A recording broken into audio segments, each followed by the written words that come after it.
We interrupt our program to bring you this important message.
Good evening, ladies and gentlemen. Welcome to Vikings Uncensored. I am Rhino. This is Lance Brunswick, and we're on the second leg of the European tour. I love the positivity in the comments coming right out. I'm just going to say that, and that hashtag sarcasm there, but Right. The positivity is just fantastic there in the comments. Yeah, it's just oozing positivity. We got Ant in the chat. We got George. We got Davey. We got Barber. We got Drew. We got Norsefius. Norsefius was actually here before we were tonight. That's impressive. But So last week didn't exactly go the way we had all thought it would against the Pittsburgh Steelers in Dublin. As you come in here, hit the like button, hit the follow button, Facebook, YouTube, Twitter X, all those places, hit them all. And Brunswick said ahead of time, we need to try to be positive tonight. We're going to be real with you like we always are. But, it's a long, I said this last week, it's a long season, man. We're sitting at 2-2. Our best days are coming yet, I believe, truly. I know it's going to be a bit of a grinder this week, Rhino. It's going to be a bit of a grinder this week. But coming out of that bye week, the bye week could have hit at a better time this season, especially. It's much needed, I believe, with of course, as we've heard in the comments already, with all the injuries along the roster, this bye week is much needed for this team. Yeah, I'm still going to blame Luke Braun for this because he did that post ahead of time where the Vikings are going to be more injured this year than they were last year. It was I don't know. He spoke it into existence or what? Disgusting act. Well, evening, my friend. But he had a lot of points, but it's not something you want to hear, Rhino. He made a lot of points. He did. Yeah. Honestly, it's not something you want to hear as a fan. Obviously, you don't want to put that out there, like you said, speak it into existence. But there was a lot of truth in what he made in that video. So I know I hate to say it. I don't want to, and you don't want to hear it. But sometimes the truth hurts. And a lot of these guys we went and picked up are getting longer in the tooth, have been injury prone, which is kind of Quessy's MO, when it comes to free agency.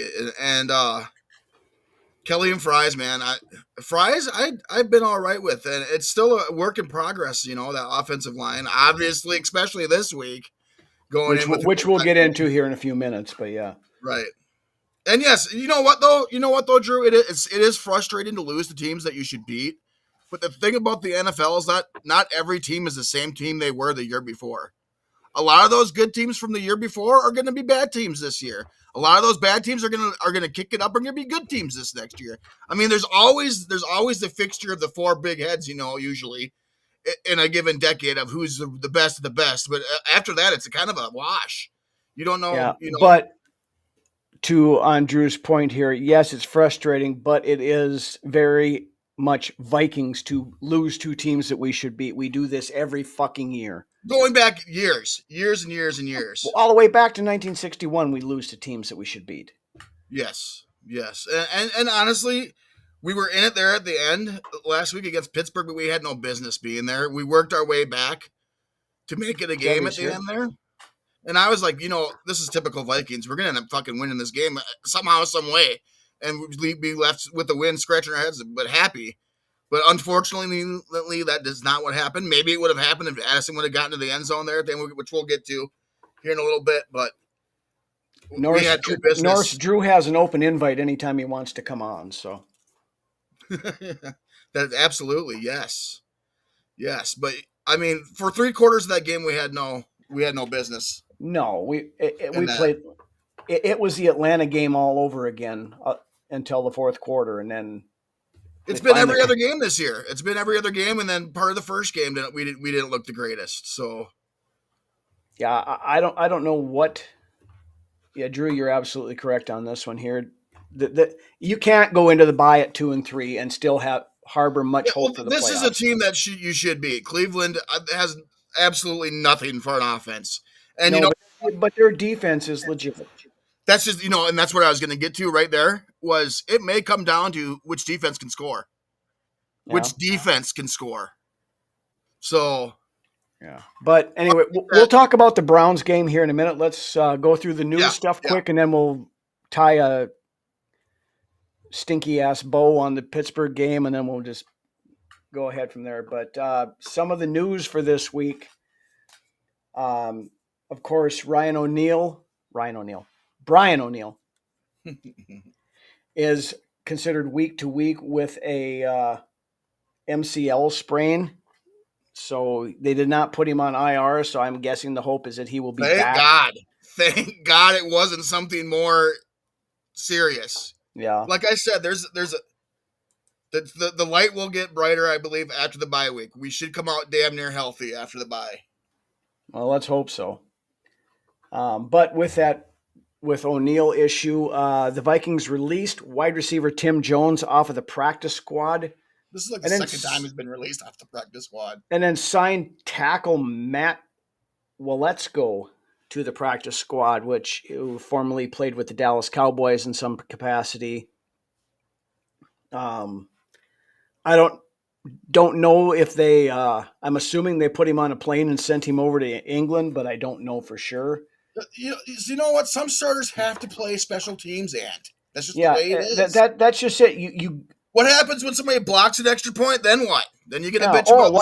Why the hell did you have some scrub backup on the kicking team that let the guy get in there? Sometimes starters got to play special teams. There's all starters that play on the special teams. Isaiah Rodgers would have never got that field goal block if he wasn't playing on special teams last weekend. You've only got 46 guys active every week.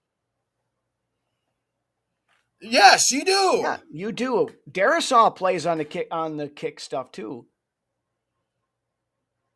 I mean, anyways, it's not. Regardless, we're not going to get into a pissing match over that. But everybody does it.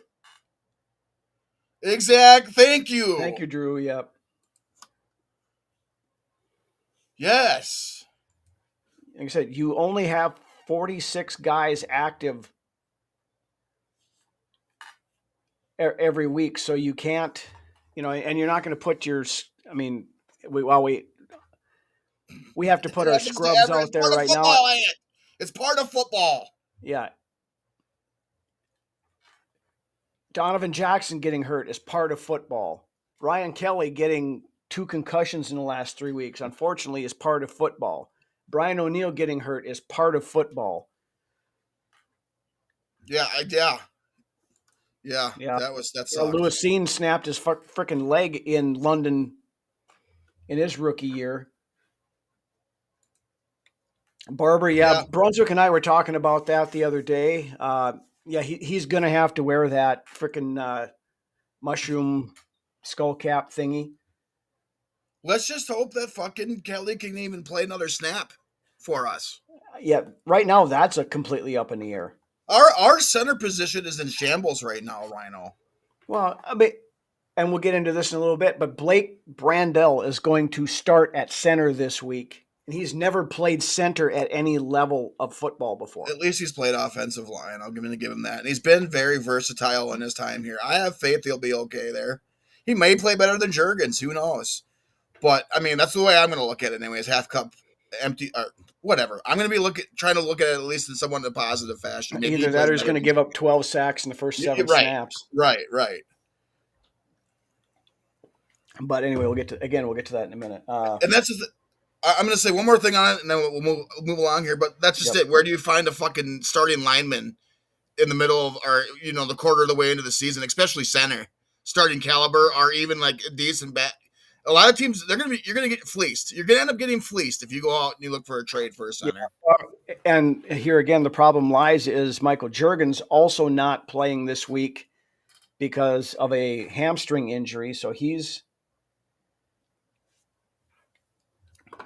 there is a free agent center out there. Who are you going to go get right now, Ant? That's the question I want to know. Available in free agency that's worth a shit. We're in week 4. If they were worth a shit, then they would be on a team right now. Thank you, Davey. Exactly. We'll see this weekend. Like, I have faith. I almost have more faith in Brandel at center than what I do at Juergens, to be honest with you. Just for the fact that he's got those NFL pro snaps.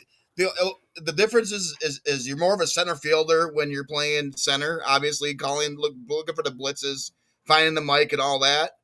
But I don't know. We'll be pleasantly surprised. I hope so, but because the problem here is I have more snaps playing center in my football career than Blake Brandel does. Well, that's true. Well, professionally, I don't know. Did he take any? He might have played center some in high school or something. Or I don't think. I thought when he was talking to Kevin Seifert the other day, he said he's never played center at any level before. But oh wow. Well, because our other options are Henry Bird, Vershawn Lee, and I don't understand why they're not putting Huber at center, because Huber's played some center in his career. A little. Now, isn't he starting left guard this week? Yeah. So Schlottman is out there. I didn't see him on the free agency list when I looked at it today. I thought he got injured. I thought he got injured this year. I thought he's on the IR. They injured and waived. It could be. I don't know, but there again, he's not really a starting caliber center either. But I kind of thought maybe that they would have put DePaulo out there, but yeah. But at least Brandel's getting a week's worth of snaps in, so he can get a feel for it, and hopefully it's not an issue come game day. So yeah, going against that Browns front four though. You're gonna end up having fucking Jonathan Allen playing guard here pretty soon on offense. Yeah. Well, they said last week Josh Oliver was the emergency tackle to come in and play because Walter Rouse was out, or he was inactive. Apparently, he had some sort of an injury too, which I'd never heard of, but. Exactly, Drew. I think it looks dire, but I cross my fingers and I believe that line will be ready for the task this weekend. I know that's probably one of the best defensive lines in the league in Cleveland there, but when you just got to be ready. I don't care if you got to come out and run 22 every fucking play. If you need the extra help blocking to get. 2 wideouts and 1 running back and then 2 tight ends. I don't care if you got to do that all game. Yeah. And Brosmer's not ready to play. Just no. No, he's not freaking ready. If you're going to start talking serious with Brosmer, the season better be thrown away by that time. And if Brosmer's out there playing, that means McCarthy has a season-ending injury and he's not out there. Exactly. I like me some Brosmer, but no, you have to get off. You got to find out what you got in McCarthy, especially with what we've seen the last couple of weeks. I believe you go back and you reevaluate McCarthy's tape from those first 2 games because Wentz doesn't look much better. No. Yeah, but still, he might get his shot this Sunday, and if Wentz goes down with the injury, Wentz was getting fucking lit up last week, so maybe we will see Brosmer, but that's the only way he's getting put out there. Yeah, or if yeah. But anyways, let's finish off the other stuff, then we'll get back to the Browns game. Moving on to the recap of the Steelers game. Powers Johnson. That would be one discussing. I was a big Powers Johnson guy in the draft. I wanted us to draft him for center, but that's just a football name right there. Mm-hmm. That is like a literal NFL football player name, Powers Johnson. Yeah. Yeah, I mean, there's guys you could go trade it. It's going to cost you. I know Drew and I were talking about this earlier today. You're going to have to give up considerable trade compensation to get a starting caliber center. And nobody's going to give up their fucking regular day one starter at center. So for any amount. No. Norse.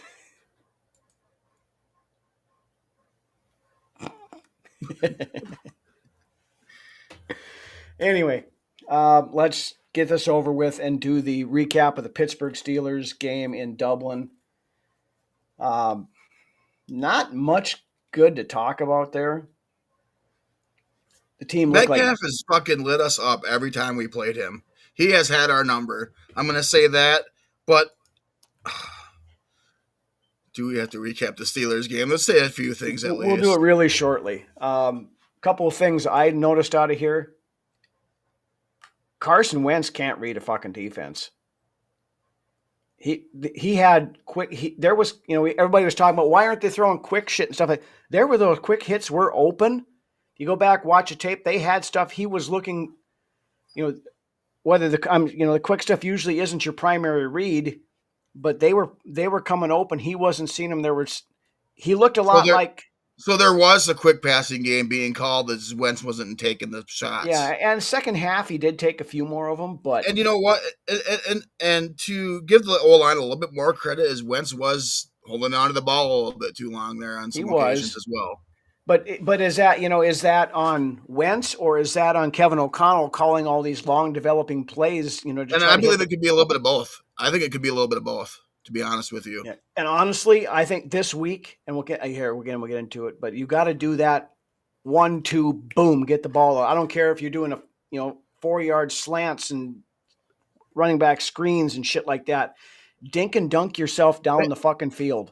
In Aaron Rodgers' defense, he looked pretty good Sunday, and it was a very controlled environment for Rodgers. It was short, and he was fired up. I guarantee you, he had us circled on his calendar after us not. Here again, that's a prime example on what we need to do. You minimize the effectiveness of a very aggressive defensive rush by using those quick little throws that 1-2, boom, out before the guys have got got the opportunity to get in his face, and that's what they were doing.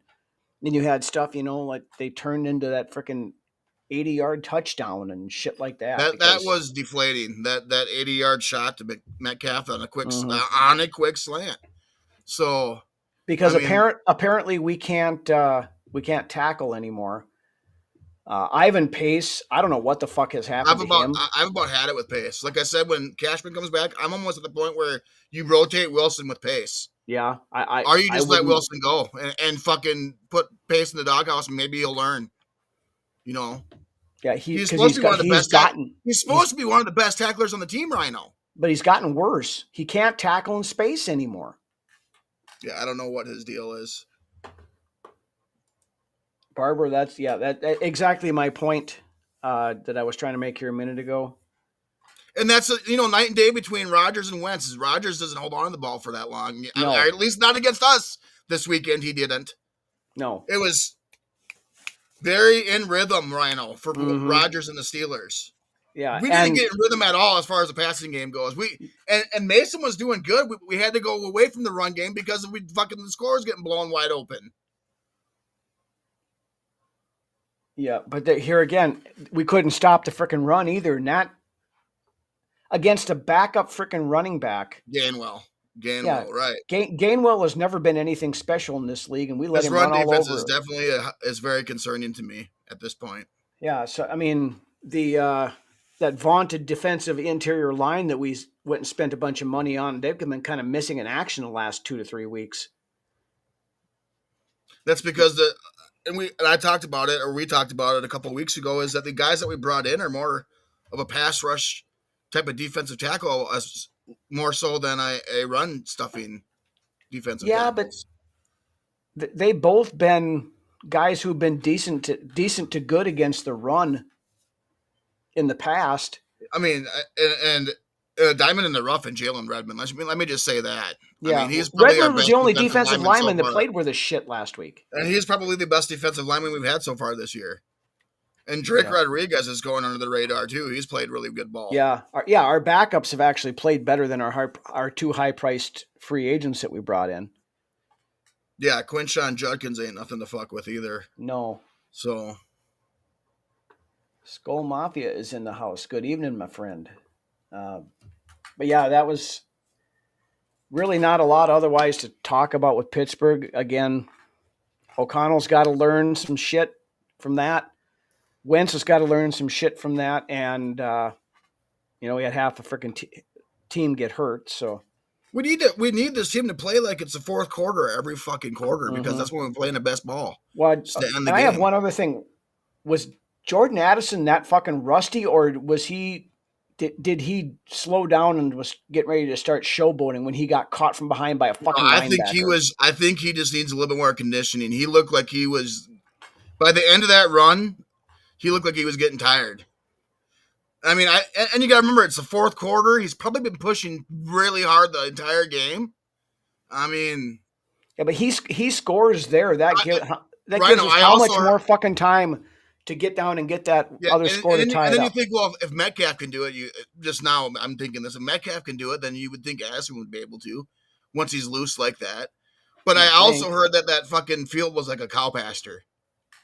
So I heard the field conditions were horrible. We saw that a couple of times. That one that Justin Jefferson caught should have had that one for a touchdown. He slipped and fell, and that was my next point that I wanted to make before we moved on. Is the penalties, the mental mistakes, and most of these are procedural penalties. Most of them are along the offensive line or it's illegal procedures. It's Kevin O'Connell not getting the fucking play in, Rhino. Yeah, it's Kevin, the fucking head guy of your team not getting the fucking play in. There is no excuse for that shit. No, it's that kind of stuff. It's Will Fries getting downfield beyond the freaking receiver on a big play, getting called back because he was illegally downfield. It's that stupid stuff that they teach you in high school. Well, and the thing is, I can understand. It is offensive line 101. Yeah, and then the thing with the play calling, I can understand that the quarterback can't hear and he can't get to the line and he doesn't know what's going on. But when the guy calling the fucking plays can't call the play in on time, that's some fucking bullshit. We're in year, 4, KOC? Come on, man. Yeah, that play should be in within like 20 seconds on the game clock, because the headset goes off at 15. You should be lined up and ready to go by 10. Do you know what the fuck you're doing? Yeah, that was another one, Drew. But Murphy, Dallas Turner got one too. Those freaking, and it was. That's all up here. That's got it. That's got to be stored up. But who could blame it was Metcalf both times that baited both of them in there, and Metcalf is kind of a punk. Yeah, that Murph penalty was bullshit. It was. But here again, this is where you have to play smart, fundamental football.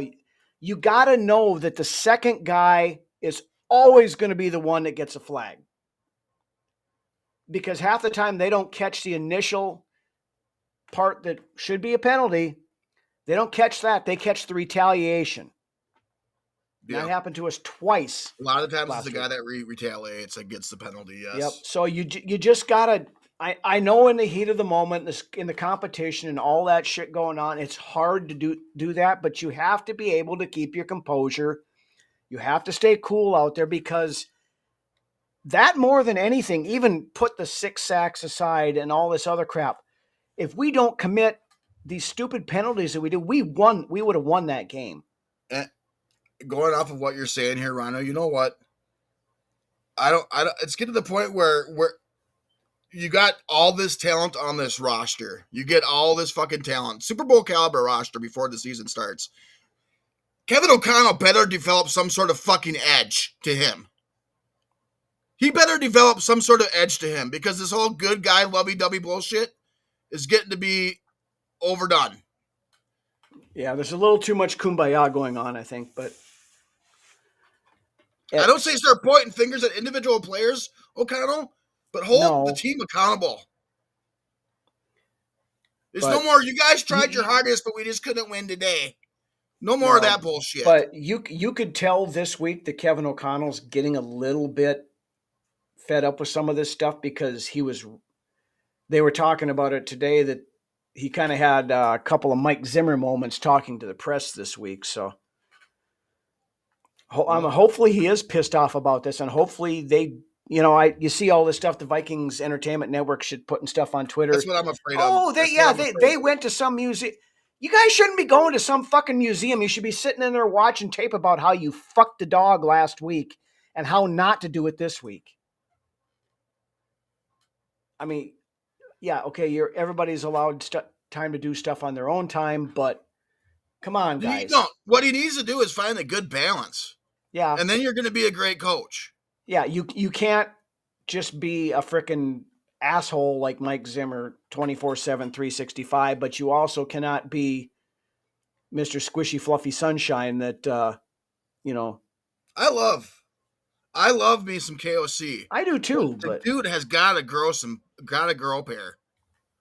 Like I said, there's a good even balance that you can. I don't know exactly what goes on behind closed doors, and I'm not saying that I do.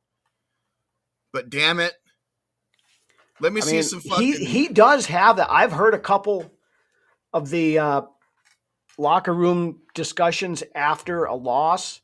Somebody caught one on. They were standing outside the door. And it was last year or the year before, whatever it was. I think it was the year before when the season kind of went to shit. And Kevin O'Connell was lighting a fire underneath a lot of people's asses under that one. Well, so, he's got it in him. It's just he's just got to have that even balance and know when to let it out like that. And then now is the perfect time to fucking light a fire under these guys. Yeah, and you can't be using the fact that you've got the injuries and all this other stuff, as to why you're San Francisco last night. They were missing their starting quarterback, their top two wide receivers, their left tackle, and whoever the fuck else. And they're thriving through adversity. They're thriving through this adversity. But that's also because of Shanahan being a fucking offensive genius, calling the short pass game. There's a reason why he's one of the better offensive play callers in this league.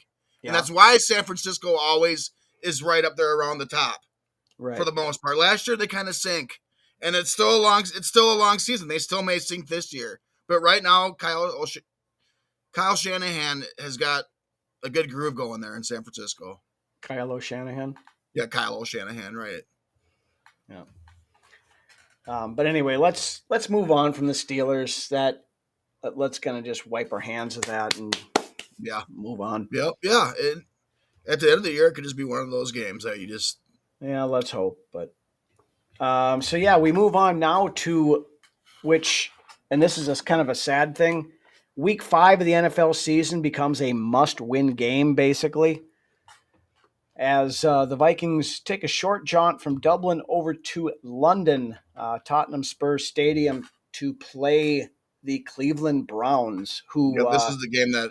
A lot of us have seen that side of KOC, but I've only seen that side that one time when the cameras were outside the locker room and all you could hear was KOC expletive, Mm-hmm. Now, of course, Cleveland, not without their own dysfunction and everything going on. Joe Flacco benched this week, so rookie Dylan Gabriel is going to get the start against the Brian Flores defense. The one good thing about this is that, in years past, we've had issues playing against, first-year starters or backup quarterbacks. But Flores, in his time here, usually is able to get the done on defense when it comes to these. I hate to say this because I don't want to jinx the team, but a rookie quarterback has not beaten the Vikings with Brian Flores' defense. Okay, so I was on to something there then. The last rookie quarterback we lost to was Josh Allen in that game when we were like 17-point favorites to Buffalo and they came into US Bank and boat raced. Yeah, that was one of the last games of Zimmer's coaching career here. So yeah, one of the last seasons. Yeah, I remember that. But so and with the trouble their offense, they don't really have much for what Quinshon Judkins, their running back, is no joke. He's a legit running back. I mean, you do kind of got to give him a pass here a little bit, but like Rhino said 10 minutes ago, you got Shanahan down in San Francisco dealing with the same shit, and he's overcoming adversity right now with that team. Yeah, Browns are number one versus the run. Is going to keep slamming his head on the wall, wasting downs in the run. I mean, we got to try to establish something in the run game. I mean, you just can't go in there and throw the ball 80 times, but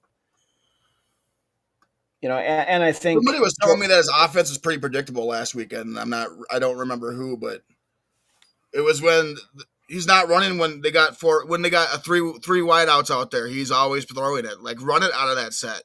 Right. Run it out of a 4 wide set. But apparently when he runs out there with more than 2 receivers, it's always a pass. That's what I heard. Well, then mix it fucking up then. Get some fucking, some dives in there and some outside the tackle, runs dialed in when you got 3 receivers out there or more on the field. Yeah. Now, one possible help this week, CJ Ham, his 21-day window was opened up and he's been practicing in full all week. So he has not been officially ruled out for Sunday. So I would say that there's a pretty good chance we see CJ Ham make his debut this week. Which is going to be huge, I believe. That's just from a blocking standpoint, you're almost going to have to. Yes. Because as it sits right now, this is going to be your starting offensive line for this week against the defensive line of guys such as Myles Garrett, Mason Graham, Malik Collins, and et cetera, et cetera. Your starting line is going to be at left tackle, Christian Darrisaw. At left guard, undrafted rookie Joe Huber out of Wisconsin. Center, Blake Brandel, who, of course, we said has never played center before in his life. Right guard, Will Fries. And right tackle, Justin School. Not great, Bob. And with this, it's always been a consistency thing with this offense. Defense is always usually pretty consistent. It's the offense that's never consistent. And if that's, like I've said numerous times throughout this KOC's tenure here, there's times where I believe this offense should score every time we touch the ball because there's that much talent on that side. Yeah. Yeah, that's a scary offensive line, Drew, and it's not a good scary. Now, I really like me some Joe Huber. I was a big fan of his, through the Senior Bowl and some of the stuff I was doing ahead of time. And I had like a 5th, maybe 6th round grade on him. I mean, we got him as an undrafted free agent. Now, Kevin O'Connell made a comment today that Huber was one of those guys that he actually made the team well before final cutdowns. They like him that much.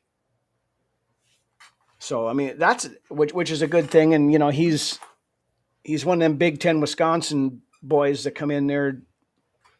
So, they still know how to play offensive line in the Big Ten. So, I mean, that helps.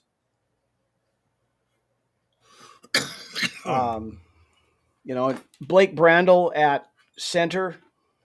Maybe he comes out and plays well. That's what I'm saying, Davey. Rhino, that's what I'm saying. Maybe Brandel comes out and he plays the best fucking game he's played on the offensive line. I mean, it's possible. Maybe it is. Maybe it's the mystery box there. Maybe, like I said, and I'd rather look at it the positive way. Like we haven't seen him line up at center, but maybe he thrives there. Who knows? Yeah, I'm not going to go as far as our buddy Rapp posted earlier on Twitter X that Brandel's going to go out and become a Pro Bowl center off of this. I mean, I'm not going to quite go out on that limb, but if he can play as good as Bradbury did, then we're going to be just fine. I mean, obviously Bradbury got trucked, but at least we won some games with Bradbury at center. So Yeah, that's how your statement right there. That's how far the Minnesota Vikings offensive line has fallen after all the money we put into it at the before the season stuff. We are begging for center play to equal Well, at Garrett least he doesn't. Bradbury. At least Brandel has an anchor. At least Brandel could anchor down. So Yeah, but I mean, and tasty little tidbit here. Blake Brandel will, I believe, be the tallest starting center that the Vikings have ever had. see, it's already tipping in the good direction. Yeah, it's a good thing Carson Wentz is 6'5", so we can see over him, I guess. But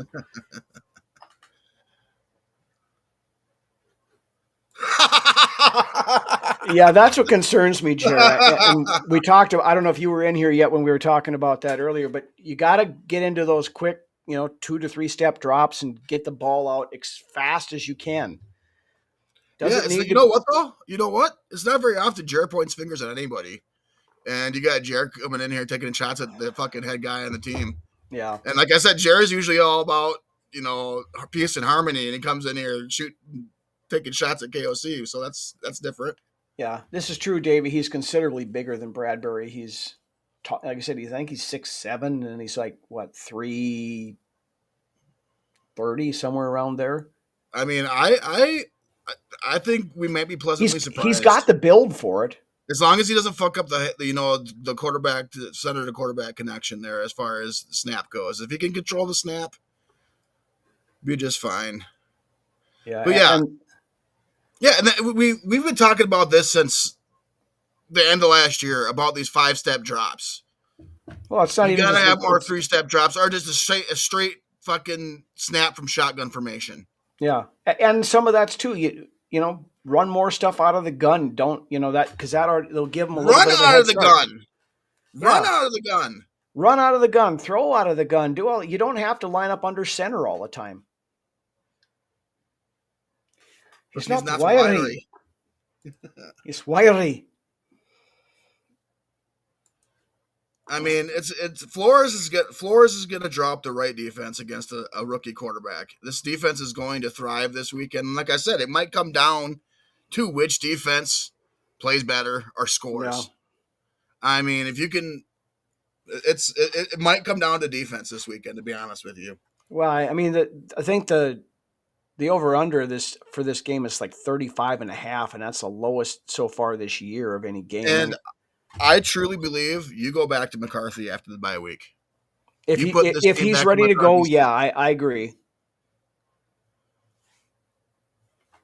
Oh, speak of the devil, there's Rapp is in here right now. We were talking about your prediction earlier today on Twitter that Brandel was going to become a Pro Bowler, an All-Pro, or whatever it was. I like that he shows the same sort of enthusiasm as I do as far as that goes when it comes to Brandel taking a shot at center. Yeah, I hope you're right, my friend. I really hope you are right, but I'm going to reserve judgment till I see him play at least. It's a tough task. Hey, you've never played center before. Here you go. Go up against the number one defensive line. You know what? If he has a good week this week, and you can go into Philly with what looks to be a decent center moving forward, and then having Jackson back, and possibly having O'Neal back, and then going up against Philly, and then possibly get McCarthy back. Yeah, the narrative on this team can turn around fairly quickly in the next 2 games. Oh, it absolutely could. As long as things start to go our way a little bit more. Yeah, like I said, they have to pull their head out of their ass and get shit straightened out. Quit with the stupid procedural penalties and the mental lapses. Like I said, those mental lapses cost us the game last week. But anyway, back onto the Brown stuff here. We talked about their front line. They've also got, pretty good back end. Denzel Ward, Greg Newsome are their cornerbacks. Now, Newsome is questionable, I believe, for the game. He was on the injury report, limited this week. Myles Garrett was too Wednesday, Thursday, but they took him off today. So, he looks like he's good to go. The Vikings, though, here's a list of everybody who is not playing this week. Are Andrew Van Ginkel, which is a huge loss on the defensive side of things. That's why I'm saying this bye week is huge, but we need. Yep. This is a must-win game right here. It absolutely is. I'm not going to go as far as saying it's a must-win game, but God dang it. I will. It is a must-win game because you go 2-3 with the gauntlet that's coming up. I know we got a horrible 5-game because right now we're still only a game out of first in the NFC North. I know this. Once I get to my closing statements here for the show, I got a little bit of something for you guys. All right. What else do we got here? A couple of different things here. This is a. I love this what Juju said here as well. It's a good comment. Oh, absolutely. You set the fucking pace. Because if you're reacting instead of creating, you're on your heels the entire game. That is 1,000% correct, Drew. Great point. But here's an interesting stat for this so far this year. Love it, Cole. On third and long, the Vikings offense is 2 out of 23. Yeah, this is horrible. That disgusting. Is absolutely fucking putrid. That's disgusting. That is absolutely disgusting. That's like should be rated NC-17 for obscene type shit there. Yes. There you go, Norris. That's the word I was looking for. Yeah. It's a gotta-have game. I don't think it's quite a must-win, but it's definitely a gotta-have. So, must-win right here. Gotta-have is right below, a notch below must-have. Yeah, and I don't care if it's that 3-0 game that when we beat the Raiders a couple of years ago. As long as we walk out of there with a win, I don't care if it's 3-0 or if it's 49-45. Just win the damn game. And I think the way the season has dictated itself right now, like I mentioned 5 minutes ago, you got to go back to McCarthy after the bye week. You got to go back to McCarthy out of the bye week. As long as his mobility is not restricted, because he's going to have to. And I think that's a point where you can probably make this offense work a little better, is getting him out in space. If you still got school on there, okay, if you see that guy getting around him like happens quite often, bail, take off running, go. Run it at him. Run it at his ass. Run Jordan Mason right down their fucking throats. I don't even care. All day. I don't care if JJ McCarthy takes off and fucking runs. I don't care if you have to run fucking Jordan Mason 35 times this weekend. You run it down their throats, because right now that offensive line isn't holding up in pass protection. Yeah. I think that's the hope, Jer. That's why they didn't put him on IR. They're hoping that he will be back against Philly. So, right. Yeah. I'd almost be better off sticking Rouse out there starting, to be honest with you. Yeah, School is like the worst free agent pickup I think we've had in the last 20 years. Yeah. Yeah, you're not wrong on that one, Drew. It's been painfully obvious the first 2 games when McCarthy was out there. You could see O'Connell holding back on the plays. Turn him loose. Let him do what he did in Michigan. Go off script. Let him move around. We just got to get through this week with a win, Rhino. That's just it. Because going in the bye week at 3-2, this is a lot better than going into it at 2-3. And the cherry on top coming out of the bye week is that we should have a mostly intact offensive line for the first time in the season coming out of the bye week. Hopefully, that's the hope. So he played better last weekend, I guess you could say. It was more. It's more. That's not exactly. I mean, that's setting the bar high enough to where a snail can fucking limbo under it. So, I mean that he wasn't even hot garbage at left tackle. He was cold garbage. And then, he wasn't great at right tackle either, but I'm hoping that, and they're out there starting him again. I don't know why they don't go to Rouse, but it's one of those things. Oh, we went and got this guy in free agency. Again, you could have kept Quessenberry. You could have got any number of guys who were better than fucking School, but anyway. What else do we got from the Browns preview? Did talk injuries. We've talked the O-line. We have talked more injuries. Yeah, with that, let's move on to the keys to the game for Sunday morning, 8:30 a.m. Central Time in London. Brunswick, I will let you go first. What are your keys to the Vikings getting off the schneid and getting a victory this Sunday? Don't let that rookie get into rhythm. That's going to be huge.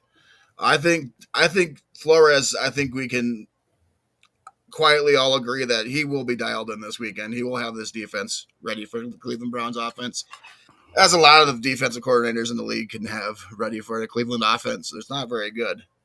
I think Jerry Jeudy's probably the best player, and then the Joku, and then probably Quinshon Judkins after that. Yeah. But, this defense has got to come out and play up to the standard that we expect. Offensively, like I said about 5 minutes ago, again, I don't care if you have to run it 35 times with Jordan Mason this week. You establish that run game and then go to the quick pass game after that if needed. So, I would like to see some slants this week. What the fuck? Where is this great screen game that we heard about all training camp? Because I haven't seen it at all this year. We haven't seen a great screen game in years on this team. Well, we heard about it all. We heard it all. Oh yeah, we've heard about it, but and now we're not seeing it. So, I like what I said. Is Xavier Scott good to go this week? Yeah, he's good. He had a hell of a game last weekend against Pittsburgh. Looked much better than Ty Chandler's looked in the last 7 games that he's played. Ty Chandler's played. Yeah. So I like what I've been seeing out of Scott. Almost more so than what I've seen out of Jones so far this season. So I like the 1-2 Xavier Scott, Jordan Mason punch. But yeah, establishes a run on offense. That's a big thing. Hold up the best that you can in pass protection, given the adversity there along the offensive line. Like I said, to throw that off is a good quick passing game. Throw out of the shotgun, if you got to. Mm-hmm. That gives your quarterback a little bit of separation before the ball's even snapped. Yep. So, and then if they're gonna blitz you, then that's where you pull out that screen game. So, yeah, you just let them come and you just drop it right over the top of them and get it off in there and get 5-6 yards of crack, and you're going to eventually break one for 20-30 yards possibly. And then in this game, you use that quick passing game as an extension of the run game, kind of like Pittsburgh did against us last weekend. Yeah. And then the thing is that we have the talent here that can take a 5-yard quick screen or quick pass and turn it into a fucking 70-yard touchdown. Oh, absolutely. So that's just it, and I brought this up in the Gallahorn earlier this week. I spent years and years and years watching Greg Jennings and Donald Driver and all those fucking pack turds run a quick game against us and have so much success, where I haven't seen the quick passing game in Minnesota for years. No. So what was his name? The running back that used to run was Doug Evans. Well, you had Ryan Grant over there, and Amon Green, and Amon Green was really good at it. Yeah. Yes. So. Yeah, that's a very good point, Rap. Kind of like how, speaking of Carson Wentz, kind of like how they used Nick Foles over there in Philly back when he had the run in the Super Bowl. Yeah. Quick one-read passes. Yeah, that's a good point too, Drew. He's still... Smith was one of the best in the screen game. Smith was one of the best screen fucking running backs in the history of the NFL, I think. Yeah. So... Yeah, there's a lot of stuff that they can do to counteract this stuff. It's just O'Connell's got to stop being stubborn and, it seems like it's getting to the point where you feel like the game plan on offense is the same every fucking week, Rhino. It does. It really does. At least Flores brings a different game plan every week on defense, and he fucking game plans for each individual team. It's getting to the point right now where Kevin O'Connell, it feels like it's the same game plan every fucking week we go into the game offensively. Yeah, and if you're truly going to be known as this offensive genius and all this other stuff, you got to make, do like what Flores does. You game plan to who you're playing. He's mirrored exactly what I just said. Yes. Yeah. You don't just. I mean, go back and grab the Clint Kubiak coloring book and just throw here. We're running these same 12 plays every fucking week, no matter what.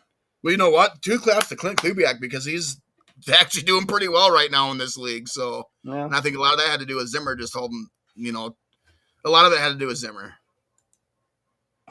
No shit, Drew.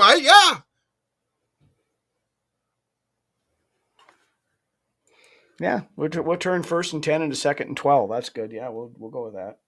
At this point, something's got to give. Something's got to give. Yeah, it does. And I'm hopefully they figure it out. There you go. That's what I'm saying. And yes, Kubiak's looking good there in Seattle. And Seattle's looking pretty good. Dude, that defense. To be fair with Kubiak, he's gotten some experience under his belt. So he, and to his credit, he's learned and he's grown and he's gotten better at what he was doing. I mean, plus when he was here, he was calling plays for Mike Zimmer, which. Who was it? I do watch a lot of these guys that do the shorts, and every once in a while I'll catch a podcast, especially, Vocal Vike I catch a lot of times on YouTube. But like Leighton, Leighton, right? Comes out with the shorts all the time, Strictly Leighton. Going off of what he was saying, I mean, God, I just lost my train of thought. If I get it back, I'll go back to it. All right. Any other keys to the game before I give you mine? No, go ahead. Let's hear it. All right, so here are my keys to the game. First and foremost, get the ball out quick. We've been talking about this all night long. 2-step drops, drop and fire out of the shotgun, quick hitters. Get that going. You cannot, with this offensive line the way it is, you can't sit back there for 5 to 6 seconds and wait for these long, deep passes to develop. I know Kevin O'Connell loves those plays, but you cannot do it. Exactly. Squirrel. Exactly, Dan. Yes. Yeah, exactly. But you can't do that when you don't have an offensive line. Number 2, and we talked about this a little bit earlier, terrorize the absolute shit out of Dylan Gabriel this weekend.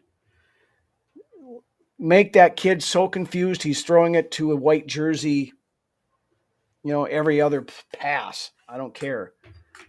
I'd be okay with that, Norris. Yeah, pistol. Run. Yeah, pistol, anything that's going to give you a little bit of an advantage because it's lining up underneath center and this 5-step drop thing is not going to work.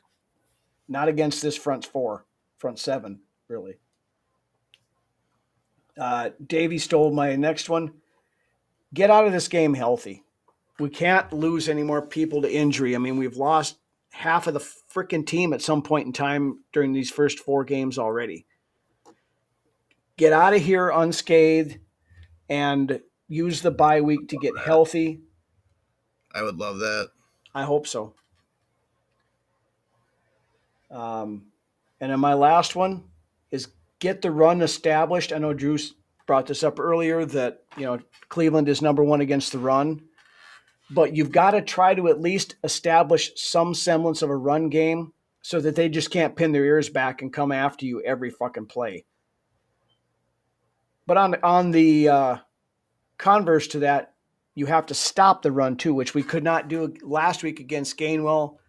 And Quinshon Judkins is a better running back than Kenneth Gainwell is.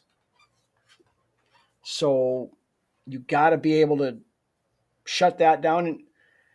And you got to get out there and get a lead right off the get-go like we did against Cincinnati because Cleveland is not going to be able to come back against it. They don't have the horses to come back from a 2-3. Exactly. So that's a big thing. Is good. You can go out there and get up 17-0 in the first half. This is one of those games where if you get the fucking coin toss to start the game, you take the ball. Yep. You take the ball, you march down, you put up 7 points. You set the fucking tone. You set the fucking. We brought in. I think it was Drew brought that up earlier. You got to set the tone. You cannot just be reactionary to everything that the other team is doing. You dictate the game, not them. And that's, you do that stuff, we're going to get out of here with a win. Like I said, it's probably going to be an ugly game, but I will take a absolutely, triple bagger, ugly ass fucking win over a well played loss. Before I lose it, Rhino, I got it back. Okay. So, Strictly Layton was saying the last time that we beat Baltimore in the regular season, we went to the NFC Championship. And the last time we lost to the Baltimore Ravens in the regular season, our head coach ended up getting fired. That's happened like the last 2 or 3 times. Yes, that's what I was getting at. So it came back to me, everybody. It just took me a second. So, I mean, hell, we beat Baltimore this year. Hopefully, we go to that NFC Championship. Let's not worry about Baltimore yet. That's like 3 weeks down or 3 games down the road yet. Yep. So. And that gauntlet of games that we got coming up after the bye. So. Those are my keys. With that, any X factors this game? That's what we should, Okay, yeah. What do you got for X factors? I'm gonna say on Cleveland's offense, probably Jerry Jeudy shutting him down would be an X factor on offense to me. And on defense, containing Myles Garrett. And then on our offense, the X factor to me is going to be Jordan Addison or Jordan. No, it's going to be Jordan Mason. Excuse me. Okay. Jordan Mason on offense for us, and then X factor on defense will be that rush D, the whole entirety of the rush D. Can we shut down the run this week? But yeah, Metcalf was a huge X factor last week. Yeah, I'm still waiting for that Dallas Turner breakout game. I mean, he's actually among the league leaders in like pressures and hurries and stuff like that. He's only got 1 sack though. So it's a lot of the goods he's been doing has kind of been glossed over. And you look at it, PFF hates what he's done so far. He's like got a 50-some rating in PFF and some of that shit. But kind of a quiet game last week. Yeah, he did. I mean, well, a lot of the defense did. I mean, we didn't get home on – the only one that got home on Rodgers was Redmond, wasn't it? Yeah. And he had 2. Yep. So, but yeah, I mean, Jonathan Grenard's got to get home. I mean, he's been close a lot of times, and he's way up there in pressures and hurries too. He's just not quite getting home. And the 2 guys up front, Jonathan Allen and Javon Hargrave, have got to make their presence known this week. Yeah. That's what we brought him in for. This is what they're here for, not, otherwise we could have just played Levi Drake Rodriguez and Jerry Tillery. Yeah, Tiller. Jonathan the Bullard. Yeah, or what's his name, the rookie? Ingram Dawkins Ingram Dawkins, and we could have kept Williams. Yeah, we could have kept Harrison Phillips and put Jalen Redmond at one of those tackle spots. I mean, so yeah, I guess those are mine. Get some turnovers this week. That's going to be my main X factor. You can fluster this kid, and if it's anything like I think it was Jer saying it, 4 picks, that'd be great. Isaiah Rodgers continues to play outstanding football. Well, yeah, that block field goal last week. I mean, that basically turned it around. What's he doing on special teams? Back into the game again.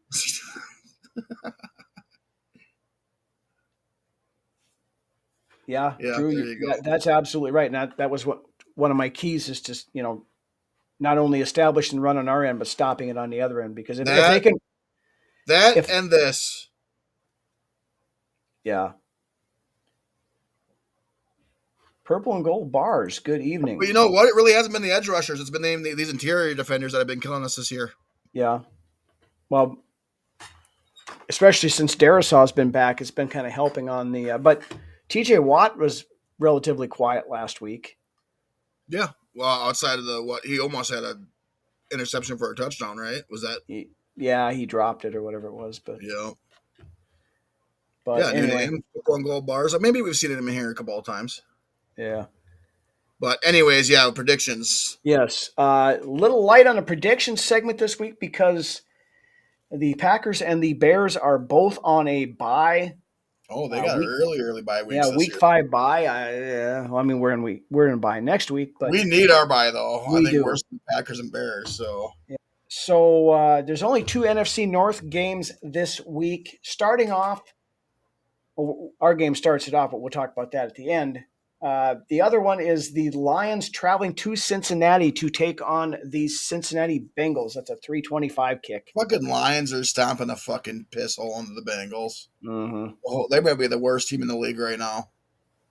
Yeah, it wouldn't surprise me one bit to see the Lions hang 50 on them this week. Yeah, yep. Lions are gonna stomp the piss out of. I would be absolutely shocked if Detroit lost this game, but yes, I would. I'd laugh my ass off, but I'd be absolutely shocked. So okay, we both have the Lions there, and then of course, 8:30 a.m. Sunday morning, the Minnesota Vikings facing the Cleveland Browns in London, Tottenham Spur Stadium. Undefeated Vikings at Tottenham Spur Stadium. We played Cleveland the first time we were overseas, and we won. Yeah. I'm gonna go. I'm done. I'm done predicting these double-digit score wins. I'm just done with it. I predicted a double-digit score win last week, and we got our fucking, for the better part of 3 quarters, got our fucking head stomped. Yeah. So I'm gonna say we're gonna win. It could be with these defenses. It could be a very low scoring game. I'll go 17-9. I don't think we give up a touchdown this week. I'm not going to give a score here because, like I said, the over-under is 35.5, and it very likely could hit the under on this. I think it's going to be an ugly game. It's going to be just a freaking defensive slobber knocker. And like I said, I don't care if it's a 1-point victory, a 3-point victory, this offensive third downs have got to get figured out. It's got to, yeah, they got to figure that out. Third down. But a lot of the problems of that is we're putting it in it ourselves because we're getting those penalties. Penalties. Yes. That penalties fucked us on that last drive against Pittsburgh. We had it in good field position. Then we had a hold. Then we had to delay a game. Then we had it kept us from getting into field goal range. I mean, Reichert could have kicked a freaking 70-yard field goal last week if he'd had it. They would have let it get. They would have tried it. They would have tried it. Reichert's been fucking. I'm not even gonna say it. Not gun. Yeah, I got one here. Yeah, let's not jinx him because he's been one of the few bright spots so far. Y'all know what I want to say, but I'm not gonna. Yeah, Norris, I'll take that. 13-6. Rodgers gets the only touchdown. I'm fine with that. Yeah, the thing is with Cleveland, they can hang with anybody, but their offense ain't gonna put up points. No, but the thing of it is, and Grant Delpit, their safety mentioned this today, that they know that Carson Wentz has a tendency to turn the ball over, so they're going to be, trying for that. And yep. You brought this up earlier. This may be whose defense can score more points. Yeah, it might come down to whose defense can score a touchdown or put the team in good, field position. Yeah, you're right, Drew. We did that way too many times so far this year, and it's fundamentals. These guys are very highly paid professional athletes making mistakes that 14, 15-year-olds on the B squad for high school football aren't making. But, yes, Dan, I know. Yeah. But, I'm going to pick the Vikings again this week just because we have to win this game. I mean, it's that gotta have that Norris put up there earlier. It's good, good medicine. We need to go into the bye week at 3-2. Yeah, we need to go into the bye week at 3-2, and like I said, come back out after the bye and be the team that we all envisioned coming into the season. Mm-hmm. So, and like I said, if McCarthy's ready to go after the bye, you throw McCarthy back in there. You put him out there. You put him out there. Yep. Now, is that Philly game? Is that a primetime game? No, I think it's a noon game, I believe. Thank God. Thank God. I think McCarthy's due for just a regular old Sunday afternoon game. Yep. So no glitz, no glamour. Just go out there and play the damn game. And I was listening to K-Fan on the way home tonight, and Barrero was talking about, they're talking about the injuries and stuff like that. And he made a very good point. He said, you come to a point in a season where you just got to shut up with all the excuses and go out there and go out there and just win the fucking game. And that's what we got to do this week is just go out there and win the fucking game. I love me some Barrero. Love him. Good stuff. Good bumper to bumper. Yes.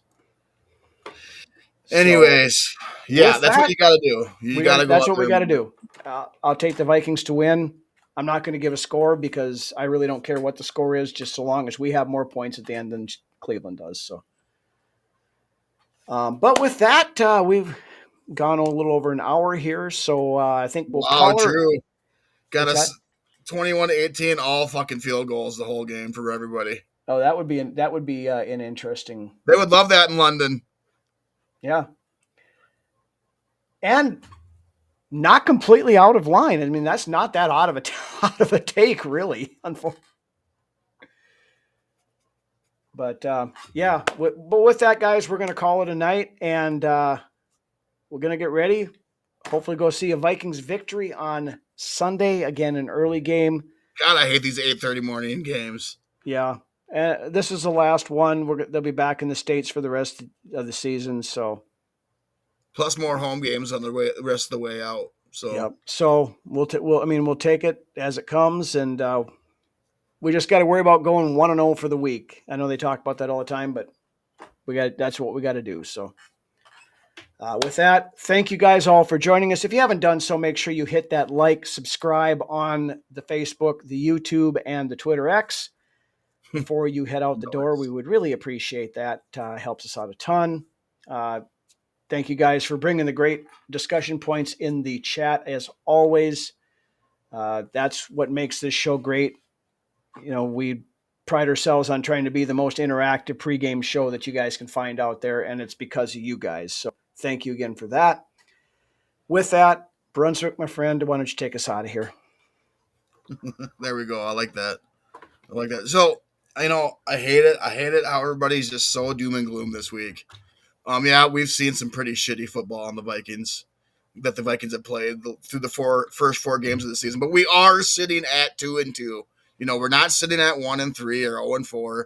I mean, we're sitting at 500 right now. A lot of people are upset about that, but we got the chance to get to 3-2 this weekend, and hopefully come out of the bye week completely healthy, like the team we should have been to start the year. And we can start getting on a roll here. I mean, we this defense is for real. We are third in points against. We don't let the opposing teams get to the end zone very often, which has been a recurring theme here as long as Flores has been here as coordinator. The NFC is wide the fuck open, Rhino.